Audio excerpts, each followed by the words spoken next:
today I'm going to do another sort of mini episode of my Absolutist philosophy, not really one of the core episodes, but like the sub-series that is recreation, as I call it, where I kind of go back and try to revisit some of my old logical razors from that format, so it'll be a little more disorganized, kind of like just discussing more random things instead of just one thing, like one major topic. But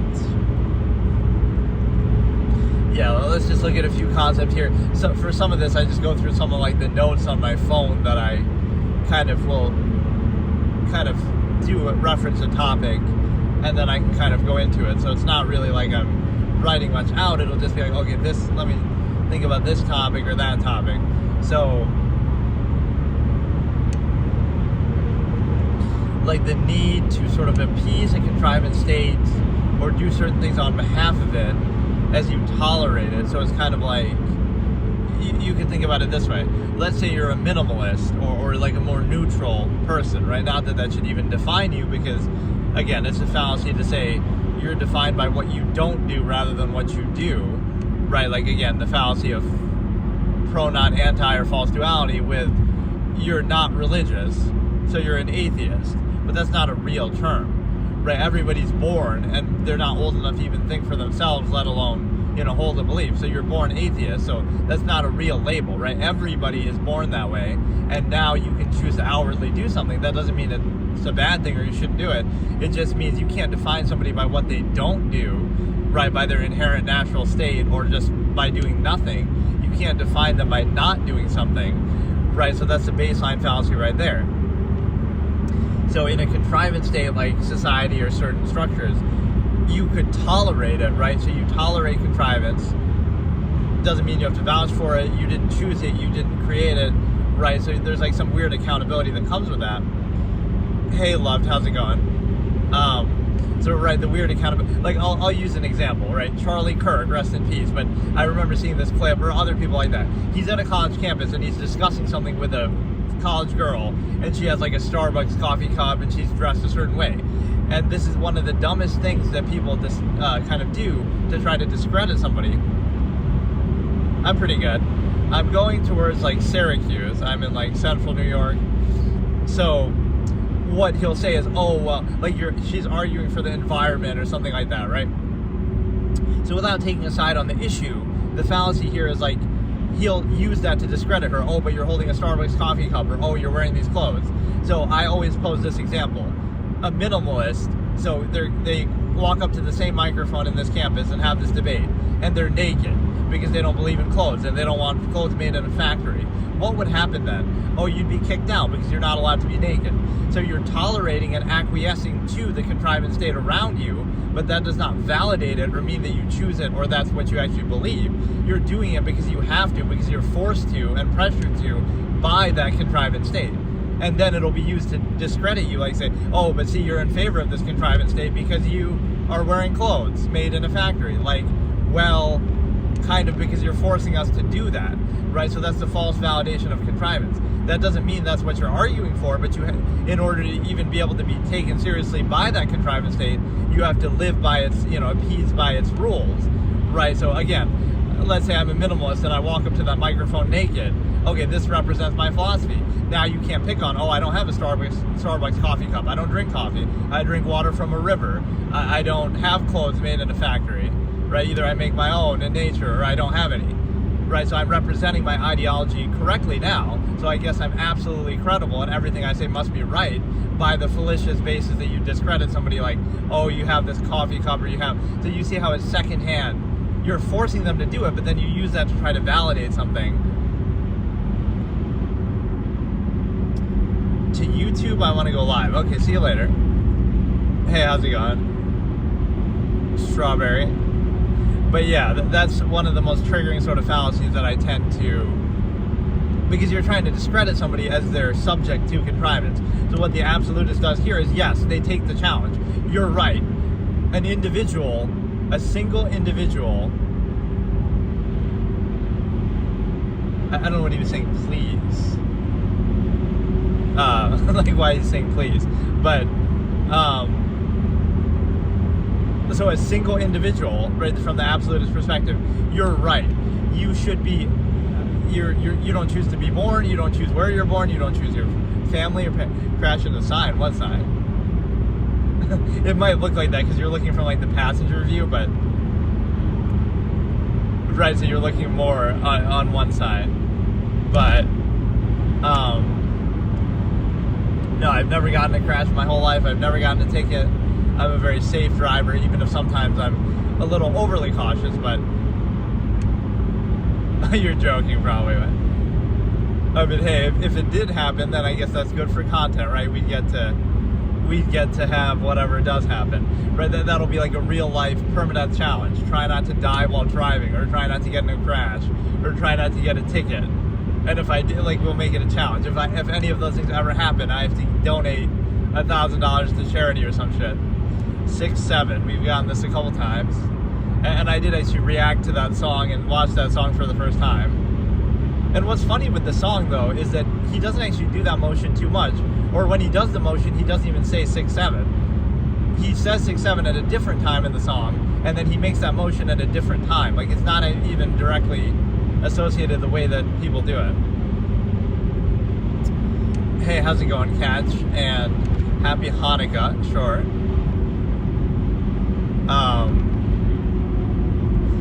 So, okay, what I was saying is, again, the minimalist comes up and they represent their creed. So that's the fallacy of trying to discredit people, right? Yeah, like I was saying, the absolutist takes on the challenge. So, for example, you don't choose to be born, you don't choose your family, you don't choose where you're born, you don't choose what era, what technology, what, society, power structure, you don't choose any of that. And then you're born and you're exposed to it and indoctrinated by it, right, reacting to it before you're old enough to think for yourself. And now you're at such an age that, habitually you've been indoctrinated to it, and you've also been challenged me to become a Pokemon master. Yeah, I should play Pokemon Go in real life. I wonder if I could do that, like, while in my car. I'll go to, like, a landmark, or I don't know how it works, I've never played it. Like, I'll drive up instead of having to walk around, which feels kind of cringe and stupid. But if I could do it in my car, I'll stop somewhere, catch an imaginary Pokemon at some landmark, right, and then keep going. That I would at least be willing to do it like that. In fact, that would give me kind of a good little, it'll give me an excuse to go to different places that I wouldn't normally go. But yeah, what you're doing is you're taking that challenge on. Despite all that indoctrination and non-choice reaction, you've been created by it. Everything around you is monopolized. Nature itself is monopolized by major corporations, the government, and other people that, like, oh, if you try to pick berries, it'll be on somebody's land and you're stealing and you'll be arrested. So, like, all that inhibition exists. You didn't choose that. You didn't defer to that. I guess by buying products from companies, you're kind of reinforcing that power already. But it's like, you didn't choose, like, oh, the previous generation, a generation of traitors, sometimes people say that expression, whatever, but it's like past generations have deferred and given up all this authority over nature and the world to big corporations and the government. You didn't make that choice, but you have to deal with the result, right? So it hardly validates it if you have to live in that and you kind of go along with it, right? It doesn't mean that's what you chose, or that doesn't make it kind of a sound process or validated process. And so this is like, we're going into Syracuse right now. You will be born into the anime. That could be kind of fun. We'll live like a VR Pokemon existence. I'll make a real life anime. But I've seen those, like Yu-Gi-Oh battles in real life with like some sort of, they try to imitate the holographic capabilities that they show in the show. But yeah, what you're doing is you're basically taking that challenge on. So you'll say, you didn't choose any of this, you didn't create any of this, you didn't defer to any of it. So the absolutist would take that ridiculous expectation that you're supposed to single-handedly, one individual is supposed to spite and defy and undo all of this contrivance that exists, when you've given up monopoly over all of nature, past generations that you didn't choose or have anything to do with, given up, power over nature and monopoly over resources, and all this power you've given already, right, has been given by past generations of people to government and corporations and all this. And now you look at it as an individual who's thinking for yourself. That sounds like the last Star Wars. Now you give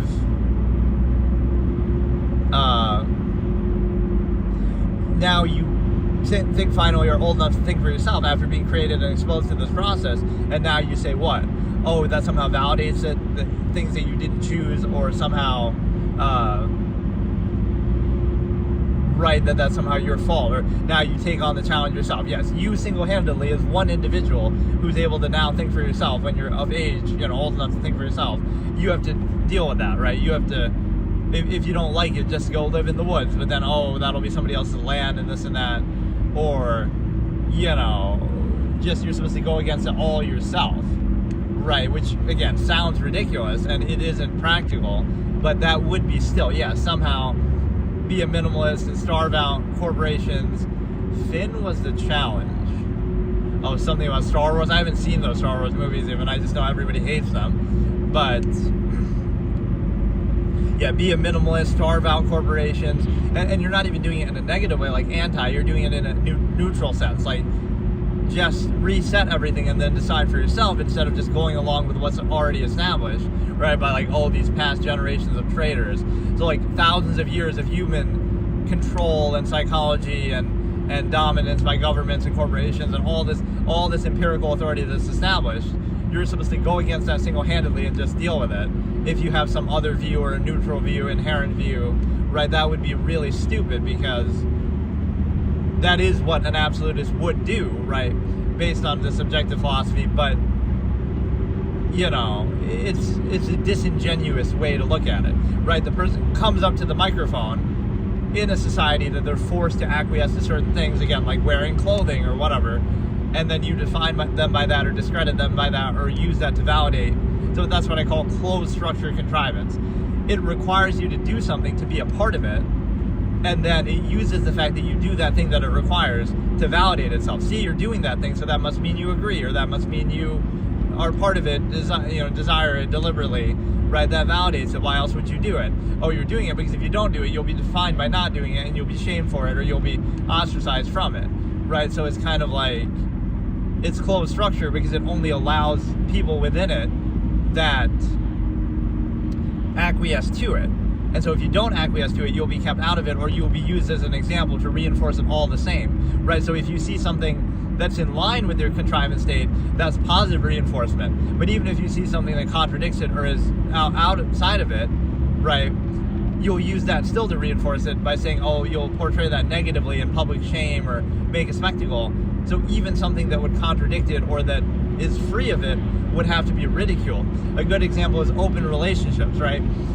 Somebody who's in an open relationship doesn't need to say anything. They're just minding their own business, doing their own thing, and they could be perfectly happy and it works out just fine. But society has to look at that and condemn it and say, they never work, even though more than 50% of marriages and single partner relationships end in divorce anyway. So is that the definition of working? Like, those don't work either, so I guess we should discredit them, right? But the thing is, society has the incentive to condemn something like the open relationship. Why? Because if you didn't condemn it and you saw that, maybe it does work, maybe people are happy that way, then you might question your own subversive state yourself to say, so then if it does work, maybe that's what I want too, and maybe I can be free of this restrictive structure that we're built in. Because remember, the nature of contrivance is based on the fact and the premise of people being not very capable, right? You're an animal, your nature is negative, you're going to do all these terrible things, so you have to be restrained, right? And then also, like, you're not very capable, because if you were capable, then on two levels, it would remove the need for government and structure and all this, because you could self-govern, or it would also invalidate it because, you're good enough to get away with anything, so it wouldn't matter what laws are in place, if you're clever enough, you'll get away with it. So it's on the premise that contrivance in society and government, all this exists on the premise that you're stupid. You're a stupid animal that needs to be trained and tamed and contained because you can't control yourself, and you also lack any capability or will or skill or ability or anything. Because if either of those were true, then it wouldn't work, or it wouldn't have any effect, or it wouldn't be necessary. There's like the false premise of like a positive view of people, right? People are so good and I believe in the goodness of people. Okay, I could say this kind of mockingly. Like, a character is standing on their principle. They'll say, I believe in the goodness of people. Meanwhile, you're so cynical. So then the cynical person would say back, okay, I'll accept your premise. Believe in the goodness of people. So let's get rid of government and let's get rid of laws because we believe in the goodness of people. So now we don't need courts and laws and indoctrination and this and that. So now everything should be fine, right? If you believe in the goodness of people, let's put it to the test, right? And then, you realize the premise of having all those things is that you don't believe in the goodness of people. You assume the worst of people. You recognize their nature. And it's kind of a false inherent contrivance response thing too. I don't know what part exactly he was saying sounds like Star Wars, but some scenario about being a minimalist or trying to go against the system, like, you're trying to go against the empire. Maybe that's what he was saying, but yeah, like the absolutists would take that challenge. And I had some kind of lines like that I would even say myself, right? Like trying to dramatize, like, it's no matter what, it's my fault for not adequately educating people, or it's my fault for not, no matter what, even though it's the flaw of a contrivance state, right? And I could point that, it doesn't matter. It's my fault for not accounting for it. It's my fault for not, telling people, opening their eyes to some contradiction, right? You can't expect that of people, but then again, everybody is capable of it. And it's the same objective mindset. Like, it's not about me, right? The argument is never, this is what objectivity is all about. You can be an objective observer of something, a flaw of a system or some contrivance state. It doesn't mean that, again, to be aware of it is not to be above it. It doesn't mean that you're saying, you should be like me, or, look, follow my example. That's not what you're saying, right? You're observing some flaw or some nature of the process so you can be a vessel of ideas, as I say, or a vessel of objective thought that anybody can be, right? Anybody can think anything and observe anything and be self-aware. So, right, the argument isn't that, you should be like me and I'm perfect and I'm the model example, and so that's why you should listen to me and be like me, right? That doesn't work, because everybody could be discredited. And again, that's what happens in society. It becomes like a contest of appearances and contrivance. Like, who can put up the best appearance to seem like they're so perfect, or therefore that makes them credible. But if you dug any deeper, you'd realize they have flaws too. They just curate the image and that's what the media does. It'll curate their image perfectly and only show you what they want to see and blah, blah, blah. So, like, at what point would be like this kind of thing be considered advertising? Like, if a big streamer, iShowSpeed, is driving and you see like a sign, right? That's like he's advertising or product placement, and so he'll be driving down the road, and because he's so big, he'll get sponsored by this thing, and they'll pay him to have that sign show up on the screen or some shit, right? Like, I don't know how. Or like, what if we show something offensive? Somebody will have a sign that's like, because it's not your intention to do it, and it just happens incidentally, right? It shouldn't be held against you. But like, what if somebody has a sign up here that says something very vulgar or graphic, right? Like, how am I supposed to do that? Like, anything could happen, right? Like, somebody could be naked in the road. Like, I can't control anything like that, but you're not making a point to try to show it. It's just, yeah, that's the illusion of the contrivance state, that you're exposed to it, you don't choose to do it, that doesn't validate it, because otherwise you see how that's self-fulfilling, right? You grew up, right? You didn't choose to be born, you didn't choose your parents, you didn't choose where, when, what time period, anything like that. So if that validates your parents, like, that makes your parents right, or that makes your parents, you somehow deferential to your parents, then they would always be right no matter what, right, 100% of the time. So that's not a very sound process. There should be some accountability. The same thing with society and a contrivance state too, is like, so if you're born in World War II Germany, you can't question that society because you grew up in it and you were raised by it, and look, you benefited from it. So I guess you can't question it then, right? And just let it happen. Same thing with like China. You benefit from modern technology and you grew up in this and you're so entitled, right? So having standards is being entitled because, you benefited from this, but like, it's the most disingenuous thing. And this is why I talk about the stimuli acme so much. This is the absolutist thing. Don't have kids, just period. Just don't have kids. That's not even a take or an opinion. Like, that's the absolutist way. Don't have kids. Because if you're going to use it as an excuse, you're going to use it to validate something, you're going to hold them back to try to validate yourself. You're going to try to, again, you'll feel gratified, self-righteous about it. You'll feel,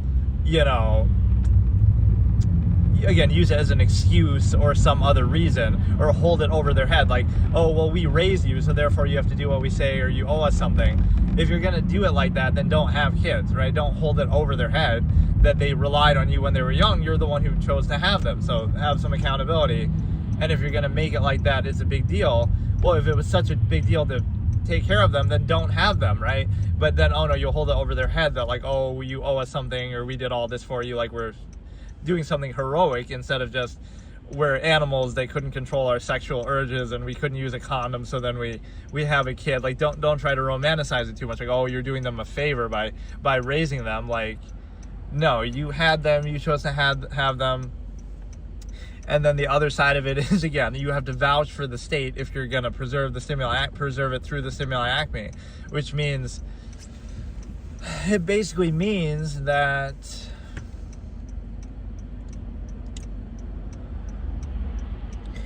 right, you would have to vouch for the state, the time you're in, everything like that. So you don't have kids until you vouch for the state of society, of your life, of whatever, by your own standards, by which point then you should have nothing to complain about. But instead it's kind of the opposite. Like, this is one of the things I would always mock, like, oh, this person's struggling to put food on the table for the 5 kids that they have. Well, who told you to have them, right? Who told you to have them? So it's this aimless overcompensation, like, you get stuck in a rut and caught in a rut, right? You might not have chosen your own life and your own existence and anything like that, but you can control one thing, whether you perpetuate it or the state, or like, you know, have kids and create the process again. So you would be very, very hesitant to do that. And of course, there is no like rhyme or reason or thought that people put into it. They just want to have sex and it feels good, and they're animals. You know, it's nature's way of inspiring reproduction. So again, all this from an objective observational basis, but that's the point, is like, if you have kids, that means you're vouching for your own life. Your life must be perfect, or, you know, you vouch for it. Otherwise, why would you have kids and perpetuate it and do that, right? The society you're living in, you must vouch for it. The time period, the government, everything you're exposed to, you must vouch for it. Nobody is actually thinking like that, right? Nobody thinks like that, but that would be the accountability. You cannot have kids unless you vouch for the state by whatever standard you have. And so anybody who has kids, you immediately look at that like you're a mindless animal who reinforces whatever's in front of you. If you were in World War II Germany, you would have gone along with that. If you're in China right now, you would have gone along with that. You would have gone along with anything, because that's what you are. That's what you show, right? And so you should vouch for the state. It should be perfect. You might think, oh, then that's too high of a standard, but that's the absolute sense of finality and amalgam theory and village of 100 concept that you would say,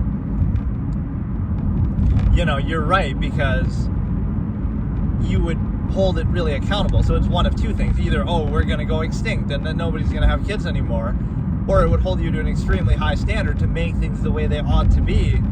Otherwise, right, it's like an unlock condition. Let's discuss it in Gen Z kind of term. You're not allowed to unlock the ability to have kids as like you know, as if it was like in a game. You can't unlock that until you first, right, create this desired state for yourself. Or whatever, vouch for the state that you're in and society and everything like that. So you would hold it to such a high standard that like you might never have kids then, but it'll be one of two things. Either you won't preserve the state by having kids because you didn't vouch for it, or you push yourself and you'll be motivated by that to get into the state before you do that. Again, nobody is thinking like that. That's like the ironic way in which, again, absolutist philosophy would support abortion, or like be okay with abortion. In an ideal perfect world, abortion shouldn't exist, right? Assault cases wouldn't even happen, or the health problems wouldn't be an issue. So in a perfect world, it wouldn't exist. It wouldn't happen. But for the time being, you're okay with it being legal. Why? Not because you really are okay with it, because again, in a perfect world, it shouldn't happen, right? But again, you could say that's not objective, but based on the premise of valuing human life on a subjective level, you would want to be consistent with it. So what's objective is the consistency of a claim standard, right? Society presumes a certain value of human life, even though that value is subjective and people are defining that themselves. You would have to have some credibility and consistency that you hold, which basically means that it would be consistent. So yes, abortions wouldn't happen on that basis of consistency, but you still are okay with them being legal because you know that either people are going to do them anyway. That's just human nature, so you'd rather them do it safer or something like that. But the bigger point is, again, the stimuli acme thing that I'm talking about, that you know that people can't control themselves, and so they're going to have kids, and so at least let them deal with it that way, right? You would remove the need, an absolutist expression, I always use this, a lot of these I coined all these expressions, and again, this term is used for something else too, but I kind of have my own meaning for it. So this is all from my old debate format. So one of my key phrases I would always use is that you would remove the need, right? Rather than like for example, you struggle doing your job in society, but what you could also do is remove the need. Okay, you don't need all the things that your job provides for you. People need very little. You could, live off a lot less than you have. So instead of struggling to overcompensate or overextend and do things that you don't need, you could just not do it and, be okay with less. So it's interesting how that wouldn't be looked at, because people treat everything like it's a zero sum, or they treat the zero sum like it's a contest, right? Like, oh, how much money you make is somehow validating, but it's the opposite. Like, how much money you require or you desire, that makes you greedy or selfish, or it's a zero sum thing, so why does it matter? But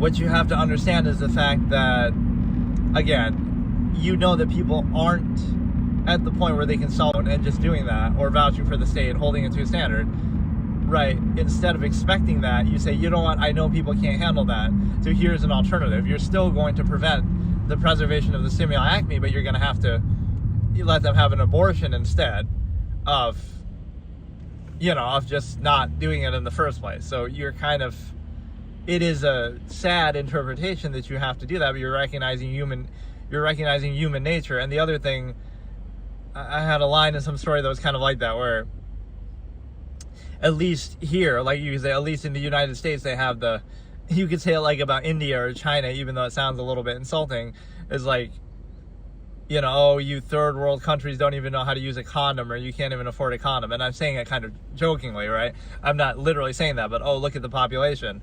Like, oh, you're too stupid. You don't even know how to use a condom. This could be taken out of context. Again, it's like a character saying this in a very certain way, but right, like a bit of a loaded way, like, oh, or just some hypothetical country with, like, oh, this hypothetical country has over 1 billion people. Oh, what, do you people not know how to use condoms, or do you can't control yourselves, and so, or you can't afford condoms, whatever.